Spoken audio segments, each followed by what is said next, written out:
And my next thought right after that was, oh yeah, this is dying. And it was a remembrance. There was zero fear. There was zero question of what was happening. It was complete love and nurturing and welcoming. And I was somehow experiencing all of it at the exact same time. And as it was spinning like that, it was just so clear that the whole point for me of this go round, is how I refer to it now, is compassion and connection. It's now 9 or 10 in the morning. My husband gets to the hospital and he comes in and he's squeezing my hand and yelling in my ear, squeeze my hand, squeeze my hand. When I punched through this spinning thing, it was like I found his hand on the other side. And we did this little like cliffhanger moment.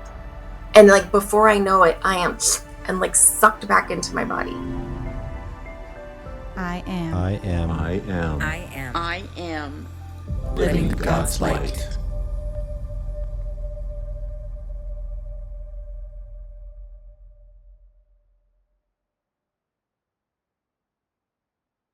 Danielle, I took a look at your website. Fascinating story, but you only mentioned did nurse training, EMT, all of this stuff, had an NDE, and then all of these other things happen. I'm like, hang on a second. There's more. But there's always more, right? Yeah. So I'm interested in hearing, about your NDE experience for sure. But like the lead up to that and just tell me about it. What happened? Yeah. So let's go back a little further, right? Yeah. Just for a little background. I had a fairly challenging childhood, right? Lots of traumatic events, lots of stuff, lots of unprocessed things. And the way I was dealing with that was through completely unconscious living, drinking too much, far too many prescription medications, abusing prescription medications, and working as an ER nurse. I started as an EMT at 18, like right out of high school, and immediately started working in the emergency room out of nursing school. I was just kind of getting by, right? Working the week to get to the weekend, and then eventually trying to get to a vacation and just surviving. And I was out with a group of girlfriends one night and we were all drinking and partying, and I fell down and broke my leg. And that's what started everything for me. And then it was just this crazy cascade of medical complications and medical errors by the team that then caused everything. And so that's kind of who I was before. Was a really good nurse. I was great when I was on shift. And the minute I got off shift, it was like, where can we go party? Where can I go escape? Where can I distract from all of those things I'm attempting not to feel? Like I said, I fell and I broke my leg. That was in April of 2013. It was a small fracture, non-displaced. I didn't require surgery, but of my femur. And so I was immobilized for 8 weeks after that. And in that 8 weeks, I developed a blood clot in the leg that I didn't know I had. And I went back to work as a nurse, working several shifts in a row back to back. And my leg was getting more red and more swollen and more painful. And as the good ER nurse I was, I just realized, I'm just coming back after a broken leg. I should wrap it up tighter and pop some more pills and get back to work. And that's what I did. And then on the third or fourth shift, after working a double, I came home. We were living in California at the time. It was summer. And I wanted to go sleep outside and just kind of get a tan. And I was putting sunscreen on in our bathroom and passed out because that blood clot had moved from my leg to my lungs, unbeknownst to me. So passed out awkwardly in our bathroom because I had taken several different prescription pills and probably a Benadryl and a Lunesta and multiple things, right? I was just going to go pass out in the backyard. And because of that, I stayed down for anywhere from 8 to 10 hours. We don't know exactly how long I was passed out in our bathroom. My head was on the inside of the tub and my legs were kind of on the outside so that the edge of the tub was across my hips. And that was cutting off blood flow to my legs and whatnot. And when muscles don't get blood, they die.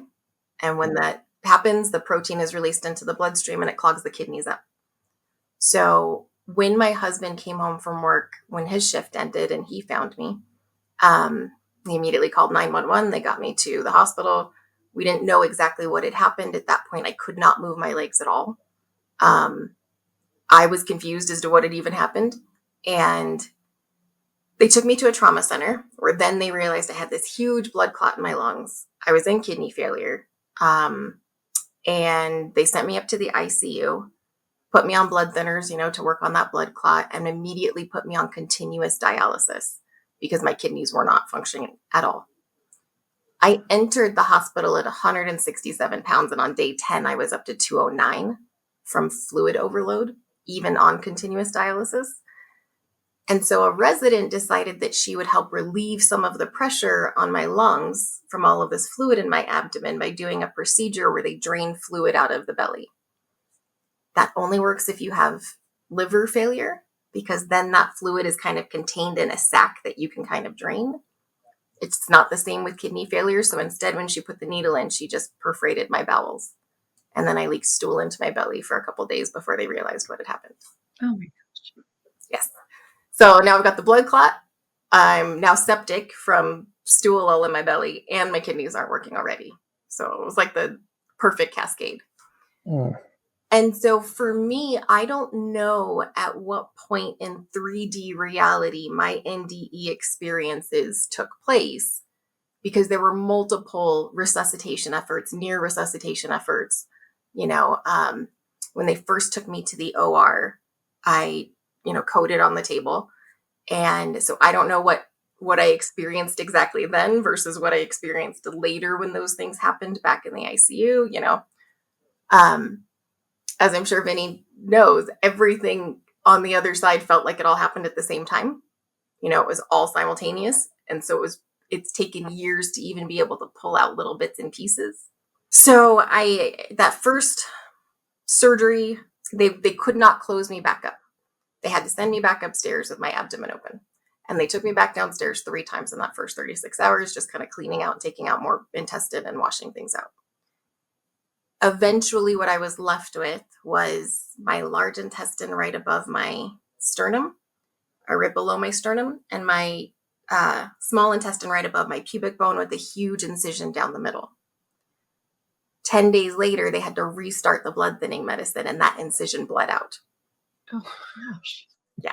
So that's Are you alive? Yeah, exactly. Right. On paper, there's zero reason. There really is zero reason, like when you look through the medical chart. But, I have my reasons, my beliefs.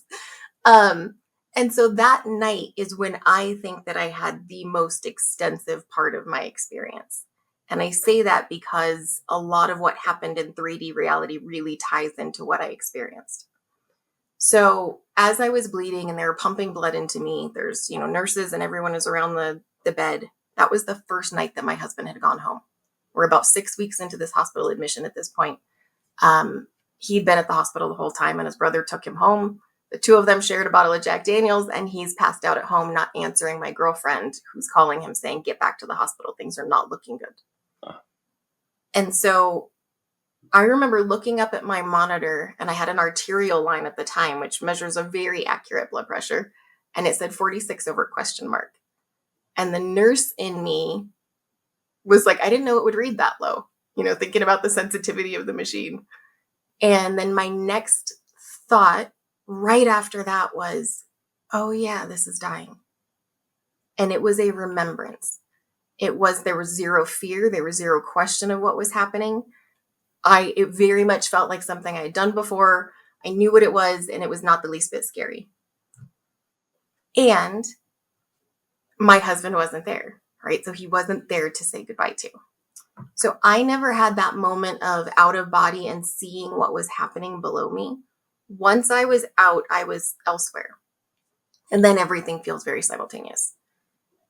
And at some point, I remember the light being above me. And the only thing I remember questioning at the time is that prior to this, when I'd heard experiences of, near death, and people talked about the tunnel and the light, I always pictured like a really dark tunnel, like a train beam at the end, like a headlight or something. And it wasn't like that at all. It was, and so I remember being a little confused about that, where I was like, is this that light, And I was below it And it was everything, right? There was zero fear. It was complete love and nurturing and welcoming. And I always hesitate when I tell this part because I don't want people to sound the least bit afraid. But I had this sense of desperation and almost of drowning, because it was very similar to me of when you're underwater and you look up and you know where the sun is, but it's diffuse and sparkly around the edges. Mm-hmm. And I needed to be in the light just as much as I need oxygen now, right? I knew I was of it. I was part of it. It was part of me. It was home. Like, it was everything. And I had no body, no way of pushing myself or propelling myself into it, right? It was above me. And it was just this, I needed to be in there. And at some other point or at the same time, I found myself. And when I say myself, I wasn't Danielle.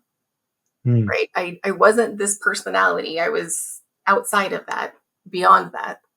And I didn't have a body. I don't know what I was, but I could see 360, like globally, all around, like a sphere. And I found myself in the middle of this space that felt extremely mechanical. It felt like a big mechanical room. It was circular. And it reminds me of like an old Kodak slide projector, like people would show their photos on, or Have a slide carousel. yeah, exactly, slide carousel, or a like a revolving door, that sort of setup. And I was in the middle, and all of these things, just like the slide carousel, were all arranged around me. My perception split all these different ways so that I could see this thing, and it was somehow like a still shot, like a photograph that I could look at. It was also like a movie that I could watch third person. But these were all scenes from Danielle's life. And I was also somehow in the scene, like re-experiencing it and the memory, but not just from my perspective, from the perspective of everyone else also in each one of these scenes. Right. So it was like complete omniscience in those moments. I also had like a tiny bit of access to what brought the people in this experience with me to the conclusions and perceptions that they were having, right? So it was like a little bit of like, oh, that's why they perceived me this way. That's why they interpreted it like this. Like I was in there enough with them to feel all of that. And I also seemed to have a little bit of access as to what happened with these people after this interaction, right? And so now it's like, just thinking about it like from a physics perspective, every interaction has the opportunity to leave somebody neutral, right? You don't change their vibe, if you will, or you make them more positive or more negative, and so I'm very aware of that now. And so in all of these scenes, it was like the moments where I was doing something positive, right? And people's frequencies were elevating due to our interaction felt great. And any time where it didn't, felt awful, right? And I was observing it while I was experiencing it, and there was zero judgment, right? There was zero punitive thoughts around any of these things. When I did wrong or bad, it was like, oh, okay, well, we'll do that better next time, right? Like the same energy is like teaching a kid how to tie their shoes, like nothing more, nothing less than that. It was just like oh, okay, well, we'll do better next time. And so at first I had time with each one of these scenes. Like it felt like all the time that it took in regular life. And then they would kind of click over, and then I would be slammed into the next one. And then this thing would click over and I was in the next one. And eventually that started happening faster and faster, to the point where like this thing was just spinning and I was somehow experiencing all of it at the exact same time. So my entire life from the perspective of everybody and everything I'd ever encountered. And as it's spinning, it somehow was creating like this suction force, it felt like, where I was being pulled up and able to kind of view all of this while experiencing it. And as it was spinning like that, it was just so clear that the whole point for me of this go round, is how I refer to it now, is compassion and connection. right? Everywhere where I found it, fostered it, created it, felt amazing. And everywhere where it was broken in any way felt awful, right? So like it was clear to me that that was the point. And as I'm getting pulled upwards, I somehow just knew there was no ceiling or roof or actual barrier on this thing above me. But I knew that if I crossed this invisible threshold, there was no coming back. I laugh at myself so much now to think about it, because in the moment, my thought process was really like, okay, no, I'm coming. Just give me a second. Like, I'm literally like telling God to just hold on, right? Like, I got a thing to do. And I knew that my husband and I had only been married a year and a half at that point. You know, he was 26 years old, drinking far too much, right? Had his own unprocessed stuff and traumas that he wasn't dealing with. And everything in me knew that that would break him to leave that way, right? The first time he left the hospital. And so my thought process in my, in the NBE was like, okay, I've got to go say goodbye and I'll be right back. Like, I'm coming home. I get it. I understand. Like, I'm done with Danielle, but I got to go say goodbye to Luke. In that, there was this instant knowing, and he and I have talked about this extensively and worked through it as much as we can, but there was this knowing that it was like, okay, you can go back now, but you're changing things, right? Like, you've made a different decision here. And at some point you live without him now. And it was just this instant. And I remember that thought of like, okay, yeah, but I know where he's going now. I'll be fine. Right? Like, I'll be okay. He doesn't get it yet. And it was like all of that in this just split second of knowing. No real interaction. No, there was no talking to other beings or anything. It was all this kind of inner knowing for me. I remember thinking I want off, like this spinning thing was some sort of a ride. And so I remember like punching, which still doesn't make sense because I didn't really have a body, but I was literally going to break this thing and like jam the gears is what it felt like get me out of here. And in 3D reality, I've been re-intubated and wasn't responding to doctors and nurses. It's now 9 or 10 in the morning. My husband gets to the hospital and he comes in and he's squeezing my hand and yelling in my ear, squeeze my hand, squeeze my hand. When I punched through this spinning thing, it was like I found his hand on the other side. And we did this little like cliffhanger moment. And like before I know it, I am and like sucked back into my body. It felt very cartoonish, for lack of a better term. Like as this thing was spinning, it's like I flattened out and like and somehow back into my body. And man, did that suck. Oh, getting back in and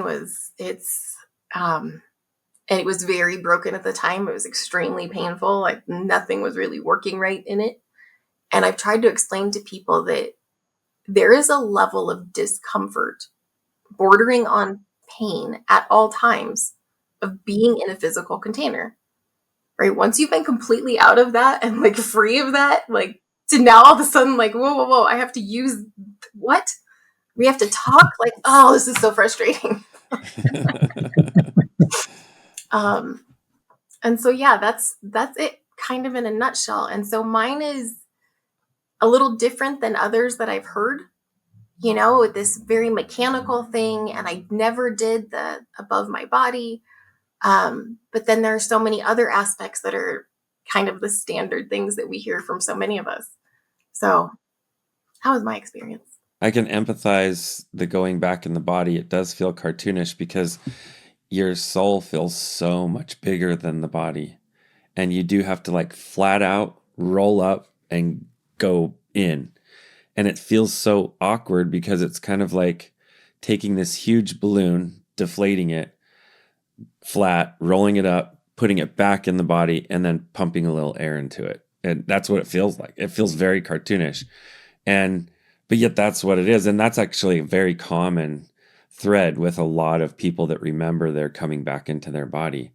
And it feels like you're being downgraded though. That's the hard part.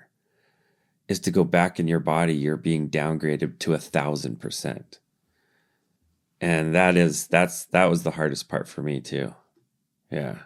Yeah, there are times I still struggle with it a bit. I mean, not as much with the physical aspect, but I think with the having less access to people. I have much more than I did before this. But right, Yes. but this having Yeah. to go through all of the filters of humanness, you know, and the Yeah. masks and the whatnot. And that's tough. So what are some of the, I mean, you just mentioned like how do you experience life differently? What are some of the, what unlocked? What are some of the gifts you have now? Like what changed from that experience? What do you carry with you now? Yeah. So the first almost 5 years after my experience, I did everything I could to discount it and pretend that it wasn't real. You know, I nurse brained it away, is how I say it. The first couple of people I told were doctor and nurse friends who instantly were like, oh, well, the brain releases DMT when you die. You know, you were low on oxygen, you were low on blood, you know, all of the standard discounting things. And I really bought into them. And so then when I was having these kind of after effects of being off the charts empathic, sometimes having moments of precognition. So, you know, moments of spontaneous mediumship, to the point where sometime in about 2017, so we're about 4 years out from my experience, I told my husband, I think I'm schizophrenic. Like there is something wrong with me, right? I had no framework. I'm gonna high five you on that one. That one hit me so hard. I'm like, this can't be normal. This can't be normal. And every time I would say that, I would hear spirit say, yeah, isn't it beautiful? And I'm like, no, that's not the right answer. So high five on that one. That I was right there with you on that one. Well, and I remember the fear in his eyes when I said that, right? Because then he's like, okay, look, we just went through all this other stuff and now you're telling me you're crazy? Like, you know. I was luckily enough to be married to a woman who already knew I was crazy. So she's like, yeah, I know you're crazy. Yeah, I remember walking through crowds and like, again, all of a sudden these thoughts that didn't feel like they were mine would be there. Yeah. You know, or talking to someone and all of a sudden parts of my body would start hurting. Yep. And then finally I remember the first time it was just like, what's going on with your shoulder? How do you know that? I haven't told anyone about that. And then the instant I verbalize it, I stop feeling it. Yep. You know, the instant I acknowledge like, hey, what's going on with you? Like something's up. Okay, like I can breathe again. It's because it's not mine. Yep. So that's very new. And until I started to dive into some of these things and understand energies and understand what it means to be an empath and to start to stop discounting myself and stop gaslighting myself, honestly, then all of a sudden it was like, oh, these really are gifts. This isn't a burden. This isn't a curse of some sort. And so now I use them daily. You know, I mean, now it's changed everything. So I'll back up a little bit more so in 2017, we were living in the Virgin Islands. Immediately after getting out of the hospital, my husband and I were like, well, hey, what's the worst that could happen? You know, one of us dies, you know, and let's not wait for retirement. So we quit our jobs, sold everything we owned, and moved to the Virgin Islands. And we were living on St. Croix. And in 2017, Hurricanes Irma and Maria hit back to back. Oh my gosh. Yeah. So again, though, now I look at it and I'm just like, but again, I wasn't doing what I was supposed to be doing, right? Like I went back to like this unconscious living. I was partying on the beach all the time. I was trying to discount all of this, everything we're talking about. And after the hurricanes, everything grew mold. And I was actually running a small property management and cleaning business. So I was inhaling all of that mold after being intubated for so long. And so I started to get really sick again. And it was about 2018 that I finally, it was like, what am I missing here? Right. I died 5 years ago and now I'm extremely ill again. What's going on? And so I actually went and participated in a psilocybin mushroom ceremony. And in that experience, my voice clear as day, you're not doing what you said you were going to do when you came back. What do you expect? And the message was very clearly like, look, you can check out. Like, we can do that. Like, if you're not going to do the stuff, like, okay, like, let's go, you know? And it was just like, oh, And so I came out and told my husband, well, I'm supposed to be a death coach. Not a life coach, a death coach. And that was the whole purpose for me, is to be able to help people understand the process of dying, understand kind of both the physical, right, the practical parts of all of that in the 3D world, and then lessen the fear and help explain like that this is such a natural, normal part of this, and that like we aren't dying. The physical body is stopping functioning. And so, yeah, with all of that, then I found a death doula school, and now that's what I do. So all I do is work with end of life and death and grief and bereavement now. Wow. You talked about how, you knew you had to go on without your husband in your NDE. You said that, right? But you guys are still together. So, you can get as personal as you want with this, but can you kind of share how that ended up evolving and growing into what it is? Yeah. So with that, for me, it was very clear that it just means that he's going to die first, right? And that at some point I literally will have to continue walking my path without him on the planet. And, and that's a big one. And it's tough because I have no idea when or how, right? I just, this deep knowing of that's how it goes. And there's also this kind of, again, like it's just this knowing that part of our plan together is for me to help walk him through that process. Yeah. And I feel very strongly that he ends up being your last client because the mission changes at that point, which you've already been feeling for a long time. So he just, and this is interesting because he and I have not had this conversation yet, so we're going to have to after this. But poor guy was in the ER last week with kidney stones. And I mean, he was in it. Like it was a rough, like he was in it. And I was doing, my usual just kind of calming techniques and, kind of helping him with pain and whatnot. And at one point, like he's laying there with his eyes closed and he's just got like a couple silent tears running down because he's in that much pain. And it was right then and there in that moment that it was like, oh, this is why I'm gaining all these skills. Mm-hmm. This is why I'm doing this. It's all for you. Whoa, Danielle. Mm-hmm.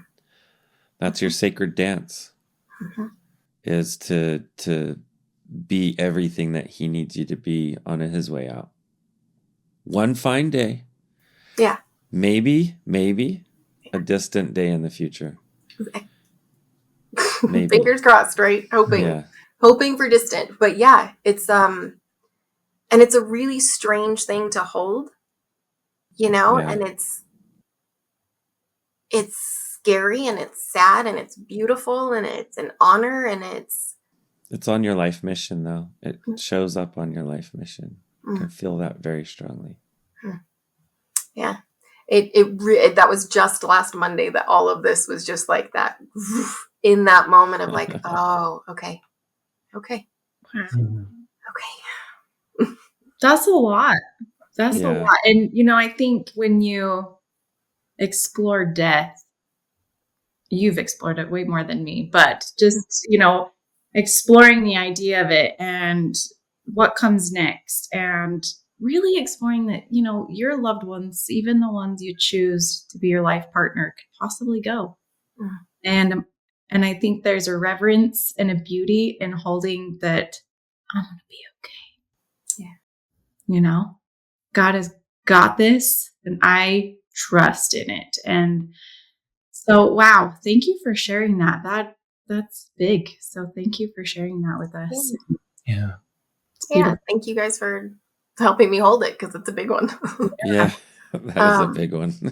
It wasn't that, it was maybe, oh gosh, time flies. We're maybe 2 years ago already, but this is kind of funny. So I saw a meme recently that said that in every relationship, there's one person that loads the dishwasher like a Scandinavian architect and one that loads it like a raccoon on meth. Let's just say I'm the architect. I'm the architect. Raccoon. Oh my gosh. like personalities here, typically me and Lynn are like the ones that are like, structured, schedule, and I'm the Yeah, I'm that the kind one of surprises me. Yeah. I'm the one that listens for the start of the beep. I run over there, open it, fix everything, and put it back and Oh my start it. I'm with you.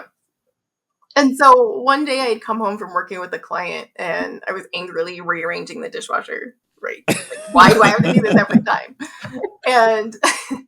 And then I was also angrily wiping down the cabinets. Right. This is what I do when I'm working through things, is rage cleaning. And there were fingerprints on the cabinet doors. We had kind of dark blue cabinet doors, and you could see his perfect fingerprints. And I'm like, oh, why can't you use the knobs? And then all of a sudden it just hit me. Right. You're gonna This love those moment fingerprints. of one day I don't have to wipe the fingerprints. Yep. I don't have to rearrange the dishwasher. Right. And so I wiped every single fingerprint but one. Right. And I sat there and I just stared at all the little ridges, and it was just like, I'm going to leave that one just in case.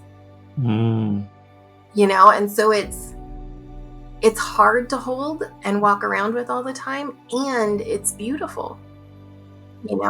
It's both. Thank you for joining us. Coming up next in part 2.